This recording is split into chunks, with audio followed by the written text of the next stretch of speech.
اعوذ باللہ من الشیطان الرجیم بسم اللہ الرحمن الرحیم قال اللہ تبارک و تعالی فی کتابہ المجید بسم اللہ الرحمن الرحیم واعتصموا بحبل اللہ جمیعا ولا تفرقوا۔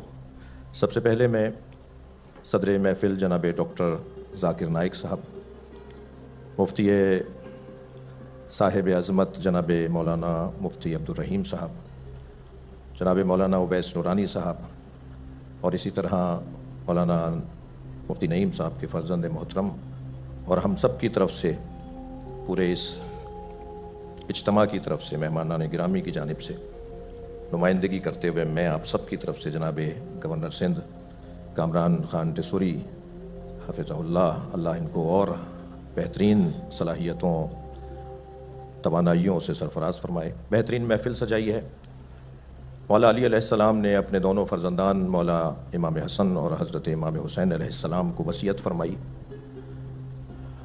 اوصیکما وجمیع ولدی واہلی ومن بلغ کتابی بتقوی اللہ ونظم امرکم کونا للظالم خصما وللمظلوم عونا۔ جب آپ کو ضربت لگ گئی تو آپ نے 3 دن جو بستر علالت پہ گزارے، اس میں امام حسن اور امام حسین علیہ السلام کو وصیت میں فرمایا، میں تم دونوں کو اور اپنے سارے خاندان کو، اعزاء اقربا کو وصیت کرتا ہوں، اور ہر اس شخص کو وصیت کرتا ہوں جس کی سماعت تک، جس تک میری یہ آواز پہنچے، ہمیشہ ظالم سے نفرت کرنا اور مظلوم سے پیار کرنا۔ اس وقت عالم اسلام جن مسائل کا اور جن میدانوں کا مقابلہ کر رہا ہے، وہ سب سے بڑا مسئلہ فلسطین ہے۔ لاکھوں لوگ شہید ہو چکے ہیں۔ ہم شہید اسماعیل ہنیہ اور شہید سید حسن نصر اللہ کی شہادت پر ان کے خانوادے کو مبارکباد بھی پیش کرتے ہیں، اور عالم اسلام کے لیے ایک لمحہ فکریہ گویا کھولتے ہیں کہ ہم جن مسلکی اور فقہی اور مختلف تاریخی حقائق کو بیان کرتے ہوئے اس بات کا خیال اگر نہ کریں کہ اس سے جو اعلیٰ اور عرفہ مقاصد کو ٹھیس پہنچتی ہے، تو یقیناً وہ امت کے لیے مفید نہیں ہے۔ ہمیں اس وقت وہ جو کلمہ سوا ہے، جو مشترکہ کلمہ ہے، جو سب سے پہلے مظلومیت کا اور مستضعفوں کا مسئلہ ہے، مظلوموں کا مسئلہ ہے، اسے مد نظر رکھتے ہوئے ایک ہونے کی ضرورت ہے، متحد ہونے کی ضرورت ہے، پیار سے اور محبت سے ایک دوسرے کو سننے اور ایک دوسرے کو برداشت کرنے کی ضرورت ہے۔ حقیقت ہے کہ تاریخی حقائق ہیں، اور یقیناً کوئی ہم میں سے معصوم نہیں ہے۔ مجھ جیسے خطیبوں اور پھر صدر محفل جناب ڈاکٹر ذاکر نائک بھی کوئی فرشتے نہیں ہیں۔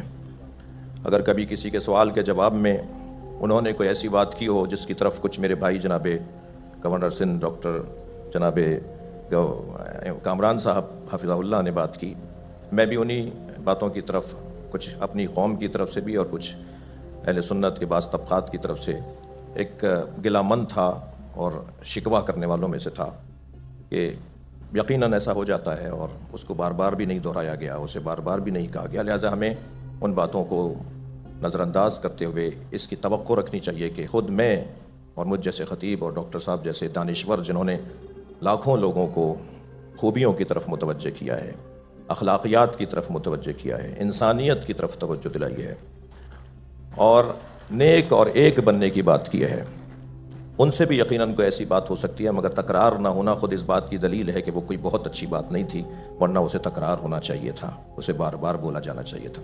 میں پاکستان کی سرزمین پر بحیثیت ایک پاکستانی شہری، پھر بحیثیت ایک مسلمان، پھر مسلمانوں میں ایک اہل بیت کی تعلیمات کا مروج اور مبلغ کی حیثیت سے ڈاکٹر ذاکر نائک کو خوش آمدید کہتا ہوں۔ شکریہ۔ آج مجھے بے حد خوشی ہو رہی ہے کہ میں پاکستان کی سرزمین پہ ہوں۔ یہ میری خواہش تھی کئی سالوں سے کہ میں پاکستان تقریر کے دورے پہ آؤں۔ 33 سال پہلے 1991 میں 1991 میں پرسنل وزٹ پہ آیا تھا، لیکن آج پہلی بار خصوصاً تقریر کے دورے پہ حکومت پاکستان کہ دعوت پہ میں آیا ہوں. اور یہ لاسٹ 2-3 دنوں سے مجھے بہت خوشی محسوس ہو رہی ہے اور امید رکھتا ہوں کہ اس لیکچر کے دورے سے میں کافی نالج، علم اور بھائی چارہ محسوس کروں انشاءاللہ.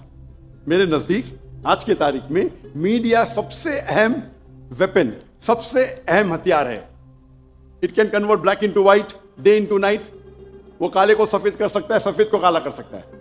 اٹ کین، وہ ایک ہیرو کو ولن بنا سکتا ہے، ولن کو ہیرو بنا سکتا ہے. اور آج کے انٹرنیشنل میڈیا میں ہم دیکھتے ہیں کہ اسلام کے خلاف ایک پروپیگنڈا ہو رہا ہے. ہمارے انٹرنیشنل میڈیا میں، چاہے وہ انٹرنیشنل نیوز پیپر ہو، انٹرنیشنل میگزین ہو، انٹرنیشنل سیٹلائٹ چینلز ہو، انٹرنیشنل ویب سائٹس ہو، انٹرنیشنل سوشل میڈیا ہو، ہم دیکھ رہے ہیں کہ ہر روز اسلام کے خلاف غلط فہمیاں پھیلائی جا رہی ہے. جہاں تک کہ میڈیا کا سوال ہے، ہم مسلمان انٹرٹینمنٹ میڈیا میں بہت ماہر ہے. بالی ووڈ، جہاں سے میں آیا ہوں، میں بمبے میں پیدا ہوا، اسے کہتے ہیں بالی ووڈ. وہ ایک ایسا شہر ہے جو دنیا میں سب سے زیادہ فلم ہر سال بنائی جاتی ہے. اور بالی ووڈ کو آپ دیکھیں گے 1/3، 1/3 حصہ مسلمان اسے کنٹرول کر رہے ہیں، چاہے ایکٹر ہو، چاہے پروڈیوسرز ہو. یہ افسوس کی بات ہے کہ انٹرٹینمنٹ میڈیا میں ہم ماہر ہیں. ہم دیکھیں گے عربک میڈیا میں بھی ہم انٹرٹینمنٹ میں ماہر ہیں، لیکن جہاں تک کہ اسلامک میڈیا کا سوال ہے، ہم مسلمان مسکین ہیں، بیکورڈ ہے، کمزور ہے. کیوں؟ ہم جب بزنس کرتے ہیں تو عالی شان آفس، عالی شان گاڑیاں، عالی شان اکوپمنٹ.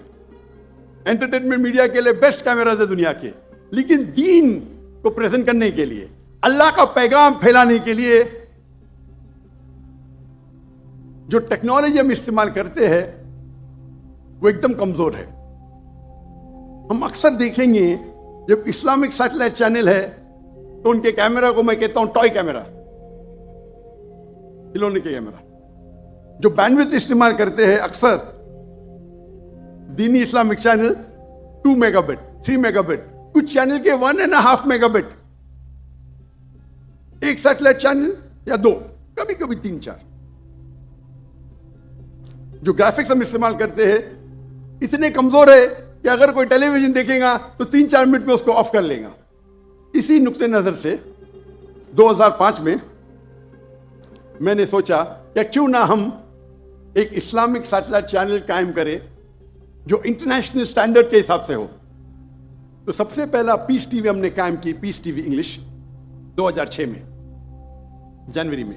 اور ہمارا معیار دیگر اسلامک سیٹلائٹ چینل نہیں تھے، لیکن جو بیسٹ سیٹلائٹ چینل مانے جاتے تھے اس وقت، star T V, top entertainment channel, ہم اس کو معیار میں رکھ کے ہم نے ایک سیٹلائٹ چینل قائم کیا. اور ہمارے جو گرافکس تھے وہ اسی طریقے سے عمدہ تھے جس طریقے سے انٹرٹینمنٹ میڈیا استعمال کرتی تھی.